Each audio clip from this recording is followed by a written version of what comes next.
What's up guys, I'm back with part 2 of my EVO 2017 review, and this time I'm going to be going over all the reveals that were shown on the main stage on Sunday. Now, in case you've been living under a rock for the past few weeks, there was a shit ton of reveals over at EVO. I'm going to give you my thoughts on all of them. So first of all, we got the actual reveal of EVO Japan. Now this was actually revealed at last year's EVO, but now we actually have a definite date, a venue, and a lineup of all the games that are going to be happening. So we know that it was announced that it's going to be on January 26th to 28th of next year, 2018. And the games that are going to be played are going to be pretty much the same lineup that was played at EVO 2017, except for Super Smash Bros. Melee, which is going to be replaced by ARMS. And yeah, I mean, not a whole lot of news there, but I guess my thoughts on EVO Japan is I think we're good enough with having one EVO a year. I feel like that's what makes it so special, is that we just have that one event. Plus we had the new edition of Capcom Cup, which also happens in December. So I mean, back in the day, like even before Capcom Cup, I felt like having EVO every year, that's what made it super special. When Capcom Cup and the whole Capcom Pro Tour became a thing, I felt like there was too much already. I mean, that's just my thoughts. Yeah. Moving on. So we had also for Marvel vs. Capcom Infinite, we had some news here. Although it wasn't exactly a trailer, we had more of an exhibition randomly between Combo Fiend and Filipino Champ, where they had like a somewhat reveal. Like I guess this was their way of revealing the new characters. We had Jeddah and Gamora, and well, my thoughts on the not so trailer, the exhibition. Jeddah, as everybody is saying, he looks awesome in my opinion. His animations are smooth. It's been forever since we've seen him. We know that they've replaced the whole blood animation with the purple goo, whatever it is. I guess I'll have to look at the trailer again. But other than that, Jeddah looks pretty awesome, and is one of the few characters I've seen so far that have been revealed for this game that really look like a breath of fresh air. Like all the other characters and pretty much the game in general looks like a carbon copy of UMVC3, Ultimate Marvel 3, and I think I'm not the only one here who's looking for some sort of change, some sort of move forward in here. And the other character that was shown here was Gamora, which is, another fresh face to the Marvel vs. Capcom universe, a character we haven't had before. She also looks really good. She has a lot of play with her sword and the gunplay, so it kind of reminds me of Dante, but I guess maybe it's a little bit of a different feel. I'm actually interested in playing her, so maybe my team might consist of Dante, Gamora. Who knows? We'll have to wait to see who else gets announced for the game. And also for this game, shortly after, since San Diego Comic-Con is also going on at the time I'm recording this, there was also the big trailer reveal that contained Spider-Man, Hagar, Frank West, and I believe there was another one. Who am I missing? Spider-Man, Hagar, Frank West. It'll come to me, but those characters, Frank West and Hagar. Oh yeah, Nemesis. Nemesis was one who was also revealed. We did get to see a lot of Nemesis in the trailer, but from the looks of it, him, Hagar, and Frank West look almost identical to the way they were in Ultimate Marvel vs. Capcom 3. Spider-Man looks new and interesting. Like they've actually made some changes to him, so I'm actually pretty excited about him. The spider kick, the new his new level 3 all looks awesome. Yeah, I can't wait to see more of that, and I definitely want to see if they've made a few more gameplay changes with the new characters Nemesis, Frank, and Hagar. One can only hope, but we'll wait to see if they'll release some gameplay footage of them later. Alright, also, after that, we had the new trailer for Dragon Ball Fighter Z slash Dragon Ball Fighters. They finally revealed the gameplay trailer for Trunks, and I gotta say, he looks awesome. You know, growing up, Trunks was my favorite character in Dragon Ball Z, Future Trunks to be specific. And you know, the way he moves in this trailer, the way all of his moves, it looks like his level 3 or his ultimate attack is the Heat Dome attack.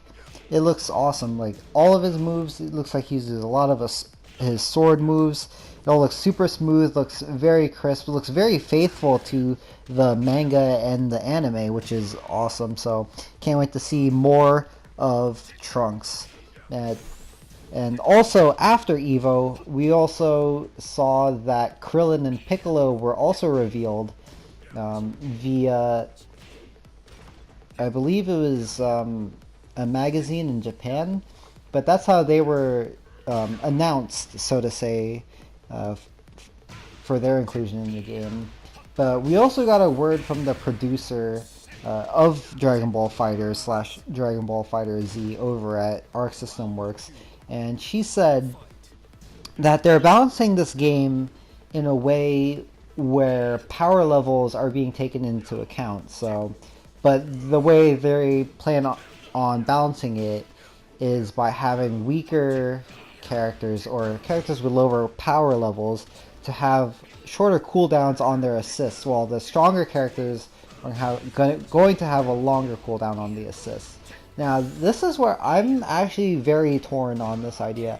I don't feel like it's, especially if they're going for a hardcore fighting game, which they said that they will be, I don't think that really works as a balancing concept. That might just be me. But in competitive fighting games or hardcore fighting games, usually every character should stand a chance against one another. You know, power levels and all that stuff where, you know, the canon takes precedence for their in-game stats. That caters more to casual games and party games and, you know, your typical anime games, not the hardcore fighting anime games, but, you know, things like other Dragon Ball Z games, like the Budokai games, which I love. Unfortunately, they are unbalanced. Like the Budokai Tenkaichi games, and Dragon Ball Xenoverse, what have you, the Naruto games. You know, those games aren't hardcore fighters, and they're not exactly balanced in a way that a hardcore fighting game would be. So I was definitely torn when they said that they were going to take power levels into account. You know, for somebody who would want to say, I'm a fan of Krillin and I want to main Krillin, you know, it's kind of discouraging to know that you practically don't stand a chance against Goku. I'm sorry, but if you're gonna make this competitive fighting game, there needs to be something where Krillin can beat Goku, and it's not such an uphill battle for the players. Anyways, that's my 2 cents on Dragon Ball Fighters. I know everybody's really excited for that game, and a lot of the buzz in the FGC is going really high for Dragon Ball Fighters. But moving on, the big one we had. Alright, Arc System Works went balls to the wall with the announcement. In case you've been living under all the rocks in the world, after the BlazBlue finals on Sunday, we had BlazBlue cross tag battle. Yeah, that's what it's called. BlazBlue cross tag battle along with Jubei, a new character for BlazBlue Central Fiction, were announced. Now this was huge. The whole arena at the Mandalay Bay was going crazy for this one. I haven't played BlazBlue since the first one, Calamity Trigger, so I'm actually not familiar with Jubei. I can't comment on that, but they're getting a new character on there. But the big news with their new game, BlazBlue Cross Tag Battle, was the crazy one. All we know is that it's going to be a cross game tag battle, kind of like Tekken Tag 2, but except it's going to be with BlazBlue, Persona 4 Arena, Under Night, Inbirth, and Ruby, which that is crazy. Now, what I'm wondering is how does Arc System Works have the money to keep making these games? It seems like every year they're pumping out a new game, and from what I heard, that these games don't sell that well. Like, I know BlazBlue makes them a lot of money over in Japan, but it's not like their sales are like astronomical. It's not like they're selling like millions of units worldwide. From what I've heard, the Guilty Gear Xrd games don't sell too well worldwide. So, I mean, I guess the arcade revenue that they get over in Japan really makes them money, because Arc System Works pumps out games every year. Whenever there's a new update for BlazBlue or Guilty Gear, they'll go full retail. Uniel, the Persona 4 Arena, they're pumping out games like crazy. So it almost doesn't make sense how they're able to do that. I mean, I'm not complaining, because the games that they come out with are super quality. Like, these are some of the best guys in the business for making 2D fighting games, really. Like, I'm a big fan of Guilty Gear, more so than BlazBlue. Like I said, I haven't played BlazBlue since the first one, but the Guilty Gear Xrd games are those. I'm a big fan of them. I did play a little bit of Persona 4 Arena.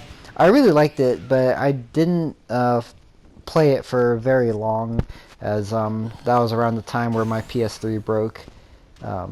So I didn't get to play a whole lot of Persona 4 Arena. Didn't get to play the sequel either, but even though I haven't played these games a lot, I'm actually super excited for the release of this game. This game, I do plan on playing it, just seeing what it's about and seeing what they have in store for the future when it comes to reveals for it. But yeah, awesome show from Arc System Works. I feel like they definitely stole the EVO stage. Definitely had the crowd hype. So we'll look to see what they have coming in the next few months. And then moving on, another big reveal for Tekken 7. We had the reveal for DLC number 2. Geese Howard is coming to Tekken 7 as the second DLC character and our first guest character, or I'm sorry, second guest character after Akuma.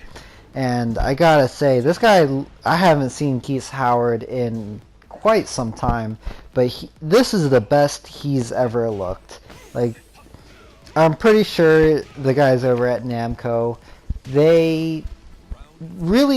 it really shows how much they care about these characters that they put in, because they really... No, there's a lot in this trailer, and it looks like they paid attention to everything that Geese had back in his Fatal Fury games and in the King of Fighters games. Like, I have to rewatch the trailer a few times, but it seems like he had max mode, he had his super, he had his double Rapuken, he had everything, his counter. I guess the only thing that he was really missing is his broken English accent. You cannot escape. In this trailer, he was speaking clear English. And that's not very Geese-like. I feel like Geese needs to be speaking his broken-ass English. I think that's what have made it feel perfect, but... Anyways, Geese looks amazing. Can't wait to go get him Unfortunately, I have to wait until the winter of this year in order to play as him. And then moving on, so then after that, to end off the night, we had the last reveal by Capcom to reveal the new character for Street Fighter V, and the next DLC character is going to be Abigail. Surprise, surprise. Everybody knew that was going to be him. It's just that we were waiting to see how he would look, how they would change him, what he would look like, and what his moves would be. Because after all, this was the first time that he was going to be in a Street Fighter game. And, well, I can't speak for everybody who saw it, but this did not sit well with me. Abigail, I'm sorry, but I think he looks completely stupid. You know, I really don't like it when Capcom opts to go for these super goofy characters, but you know, I guess it's all right once in a while. But this character, what bothers me the most, it's not his bland design, or it's not, you know, his goofy attitude or his stupid looking moves or his jankiness. It's the fact that his anatomy is just wrong. Like, that bothers me. Like, how tall is this? Is this guy like 12 feet tall? Like, the absurdity of it really ruins my it just ruins my suspension of disbelief for this character. It really makes no sense. Like, it really makes me think, is he even human? Like, I feel like even though this is a video game where characters have superpowers and they're throwing fireballs out of their hands, I feel like there should be some, you know, what's the word I'm looking for? Not reality, but realisticness to these characters. And the fact that this guy, not only is his like 12 feet tall, but the fact that his disproportional really bothers me. Anyway, I'm totally not looking forward to this character. But that's my thoughts on all the reveals. But thanks for watching, guys. If you want to see more, make sure you subscribe. I'm going to have daily fighting game news